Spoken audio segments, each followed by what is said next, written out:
স্বাগত চ্যানেল 24 এর নিয়মিত আয়োজন ক্লেমন বিয়ন্ড দ্য গ্যালারিতে। আপনাদের সঙ্গে রয়েছে আমি আরিফুল ইসলাম, আর আমার সঙ্গে রয়েছে ক্রিকেট বিশ্লেষক ও ধারাভাষ্যকার মাজারউদ্দিন অমি। কথা বলবো বাংলাদেশ ক্রিকেট নিয়ে। দীর্ঘদিন ধরেই বাংলাদেশ দল ক্রিকেট খেলে, কিন্তু সাফল্য দেখা পায় না।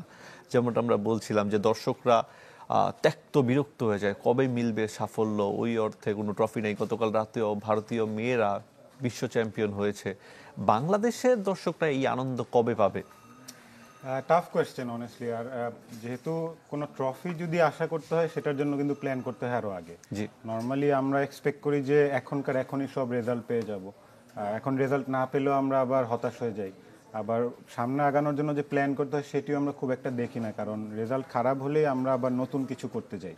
অনেক ক্ষেত্রেই হয় যে আপনাকে একটা প্রসেস মেনটেন করতে হয়। ওয়ার্ল্ড কাপ এমন একটা জিনিস যেটার জন্য আপনাকে আগের ওয়ার্ল্ড কাপের পর থেকে শুরু করতে হয়। যদি আমাদের নেক্সট ওয়ার্ল্ড কাপ 2027-এ থাকে, আমাদের 2023-এর পর থেকে এটা শুরু করার কথা। বাট আমাদের দলে স্টেবিলিটির অভাব রয়েছে, যার কারণে কিনা অনেক বেশি চেঞ্জেস হয়, এবং মিডিয়া, সোশ্যাল মিডিয়া অনেক চাপও রয়েছে কিন্তু, to be very honest. So ওই সব কিছু মিলিয়ে আমার মনে হয় যে দর্শকরা বিরক্ত, রাইটলি পয়েন্টেড আউট। দর্শকরা কিছু চায়। 25 বছর হয়ে গিয়েছে টেস্ট ক্রিকেট বাংলাদেশ খেলে, এবং এশিয়া কাপ বলি বা মিনি ওয়ার্ল্ড কাপ বলি বা ওয়ার্ল্ড কাপ বলি, চ্যাম্পিয়ন্স ট্রফি বলি, কোনোটাতেই আমাদের ওরকম কোনো ট্রফি নেই। সো ওই জায়গাটা থেকে তো একটা হতাশা থাকেই। বাট আমি বলবো যে লং টার্ম প্ল্যানিংয়ে ফোকাস করতে হবে। আমি খুব মজার একটা উদাহরণ দিই, আমার খুব ভালো লাগে উদাহরণটা, যে চাইনিজ ব্যাম্বু।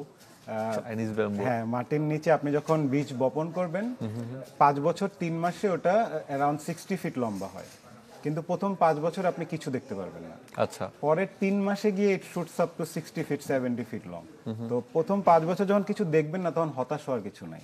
এর মানে মাটির নিচে একটা আন্ডারগ্রাউন্ড কমপ্লেক্সে কাজ হচ্ছে, এটা নেটওয়ার্ক তৈরি করছে। আমাদের ক্ষেত্রে হয় যে আমরা যখন রেজাল্ট না পাই শুরুর দিকে 1-2 বছর, তখন আমরা খুব হতাশ হয়ে যাই। স্পোর্টস এমন একটা জিনিস যেখানে আপনাকে হতাশা কোনোভাবেই রাখা যাবে না। ইন্সপায়ার হইতে হবে, মোটিভেট হইতে হবে, আর প্রপার প্ল্যানিং লাগে। আমাদের ক্ষেত্রে আমার মনে হয় যে প্রায় সব কিছু চেঞ্জ হয়, 1-2 বছর পর maybe coach change, maybe captain change, maybe team management change. তো এই জায়গাটা থেকে বের হয়ে আসা দরকার। আর আমার মনে হয় যে regardless of what ever happens in the board, ক্রিকেটের ফাংশন আলাদা থাকা উচিত, বোর্ডের ফাংশন আলাদা থাকা উচিত। না, আমাদের তো সবসময় target next world cup.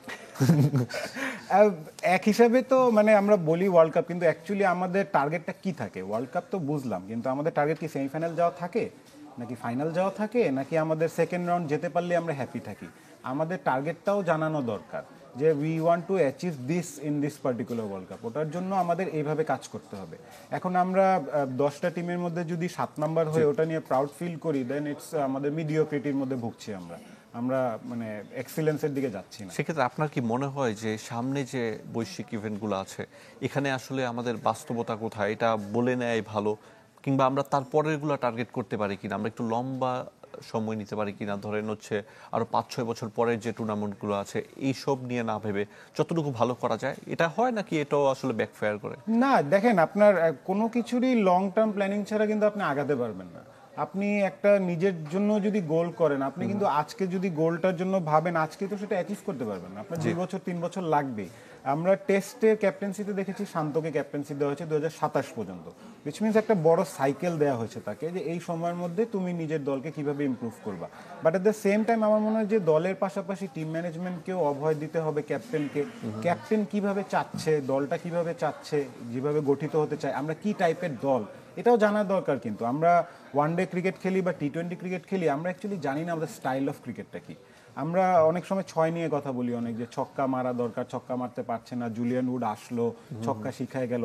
T20 ক্রিকেটে 120 বলের খেলা, 120 বলে কয়টা 6 হয় আপনি আমাকে বলেন? আমরা যে 6 নিয়ে কথা বলি, আমরা 120টা বল যদি প্ল্যান করে খেলি, আমরা এখনো 160 করার দল হইনি। That's very sad.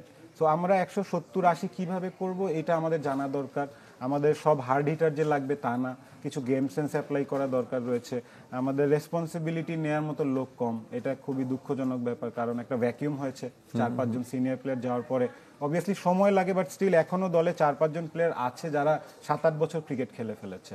সো তাদের থেকে এখন এক্সপেকটেশনটা অনেক হাই, এবং নতুন যারা আসে তাদেরকেও ওই স্ট্যান্ডার্ডটা দেখাতে হয় যে আমি এই লেভেলে বিলং করি। ন্যাশনাল টিমে গিয়ে তো খেলা শেখার বা টেকনিক শেখার কিছু নাই। ন্যাশনাল টিমে গিয়ে আপনি ইমপ্লিমেন্ট করবেন, যা হবে আপনার ডোমেস্টিক ক্রিকেটে হবে। সো ডোমেস্টিক ক্রিকেটে ফোকাস করা খুবই ইম্পর্টেন্ট। ডোমেস্টিক ক্রিকেটে 1-2টা 100 মারলেই দলে চাই, এটা শুনতেও ভালো লাগে না আমার। মানে আমার কাছে খুব অবাক লাগে যে ন্যাশনাল টিম এত ইজি কেন হবে।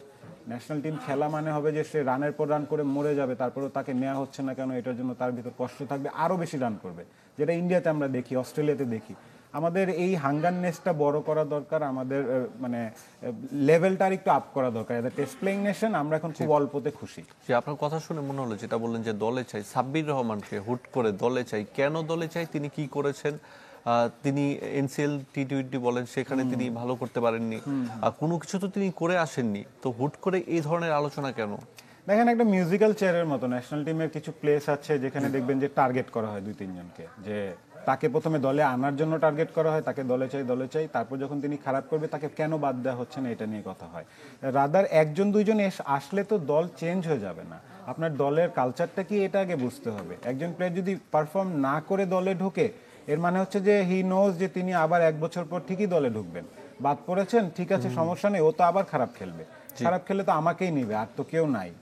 এই জায়গা থেকে বের হয়ে আসা দরকার। এটা কিন্তু আমি সিলেক্টরদের দোষ দিব না, আমি বোর্ডকে দোষ, আমি প্লেয়ারদেরকে দোষ দিব, কারণ প্লেয়াররা নিজেদের খেলার ইমপ্রুভমেন্টই করছে না। জি, আমরা বলি ফ্যাসিলিটি নাই, এই নাই, আপনি বাংলাদেশ ক্রিকেট ফলো করেন, 20 বছর আগে যে সিচুয়েশন ছিল এখন কি সেম সিচুয়েশন আছে? আর্থিকভাবে যদি বলি, ফ্যাসিলিটি যদি বলি, অনেক বেটার না? অনেক চেঞ্জেস। বা আপনি একজন প্রফেশনাল হিসেবে আপনার ইমপ্রুভমেন্টের জন্য নিজের প্রতি ইনভেস্ট করবেন, এটা খুবই ইম্পর্টেন্ট।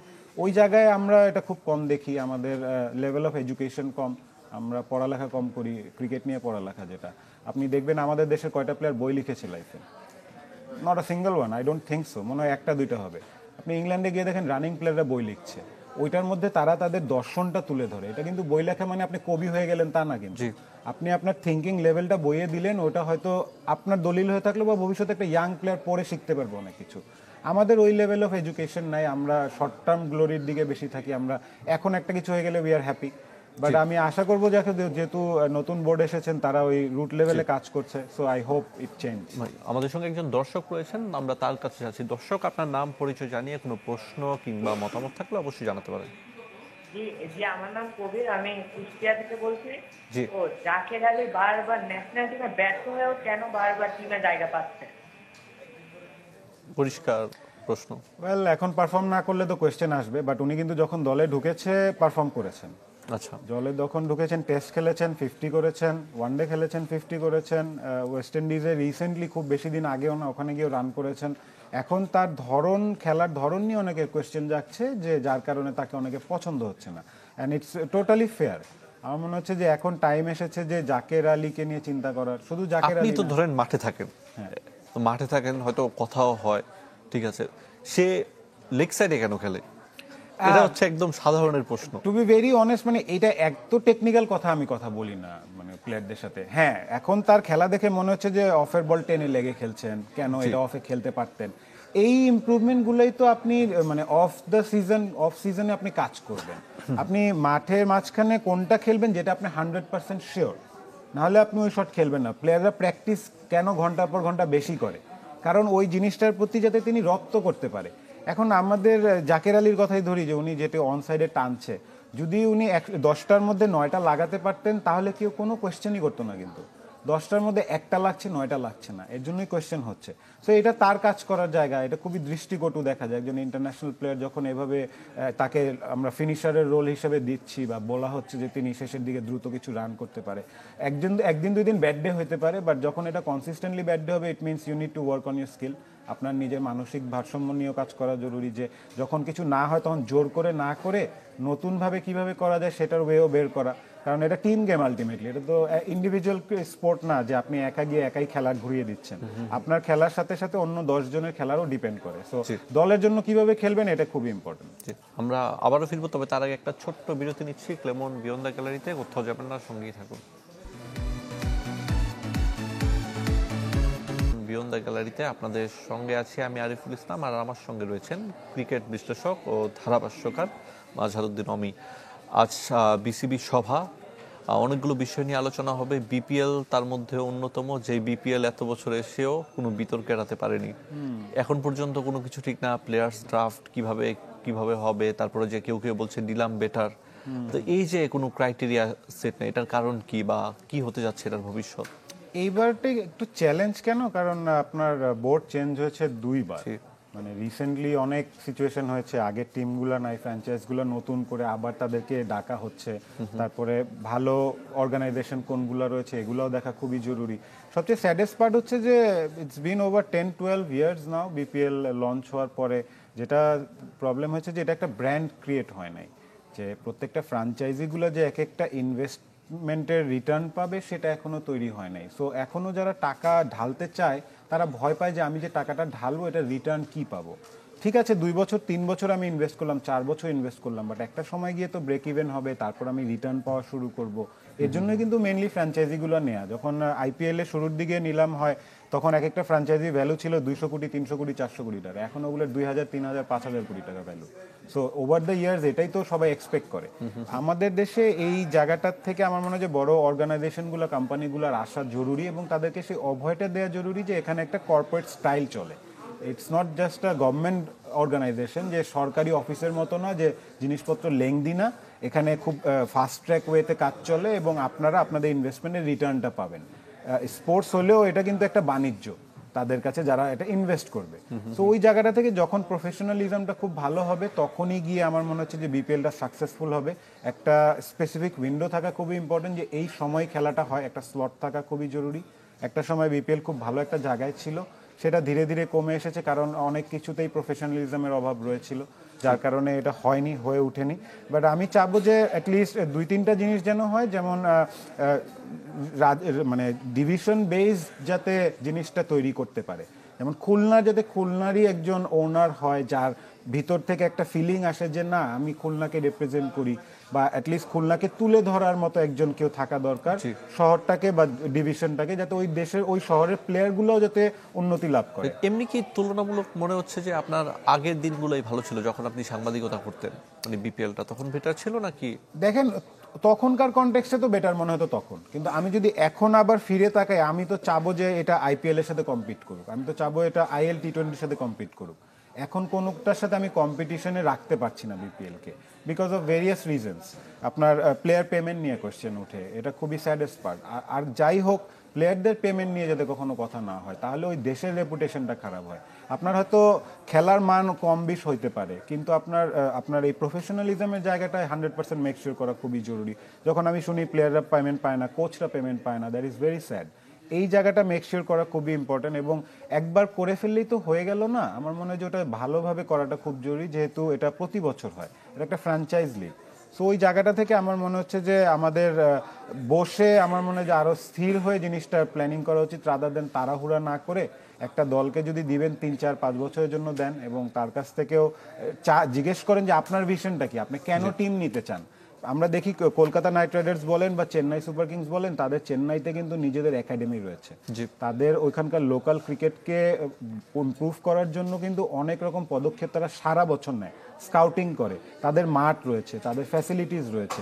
প্লেয়াররা, ওই ফ্র্যাঞ্চাইজি প্লেয়াররা যদি ন্যাশনাল টিম নাও খেলে, সে সারা বছর ওই একাডেমিতে গিয়ে তার কাজ করতে পারে। ক্রিকেট বোর্ড একা দেশের ক্রিকেটের উন্নয়ন করতে পারবে না, এর জন্য ফ্র্যাঞ্চাইজ ক্রিকেটটা খুবই ইম্পর্টেন্ট। ইন্ডিয়ান ক্রিকেটের ইমপ্রুভমেন্টের জন্য বোর্ডের পাশাপাশি তাদের ফ্র্যাঞ্চাইজির অনেক বড় ভূমিকা রয়েছে। ইংলিশ কাউন্টি ক্রিকেটের ভূমিকা অনেক বেশি রয়েছে ইংলিশ ক্রিকেটের উন্নতির জন্য। বিগ ব্যাশও সেম অস্ট্রেলিয়ার জন্য। সো আমাদের ওই জায়গাটা মেক শিওর করতে হবে যে শুধু বোর্ডের দিকে তাকায় আমাদের করতে হবে না, যদি দেশের ক্রিকেটের কেউ ভালো চায় ওইরকম, মানে আমার মনে হয় যে নিঃস্বার্থ হয়েও আসা জরুরি। অসংখ্য ধন্যবাদ আমাদের সঙ্গে সময় দেওয়ার জন্য। ক্রিকেটারদের তো ভালো খেলতে হবে, একই সঙ্গে বোর্ডেরও উচিত ভালো কোনো সিদ্ধান্ত নেওয়া। আজ বোর্ড সভা রয়েছে, দেখা যাক কি হয়। তবে আজকের মতো আমাদের অনুষ্ঠান এখানেই শেষ করছি।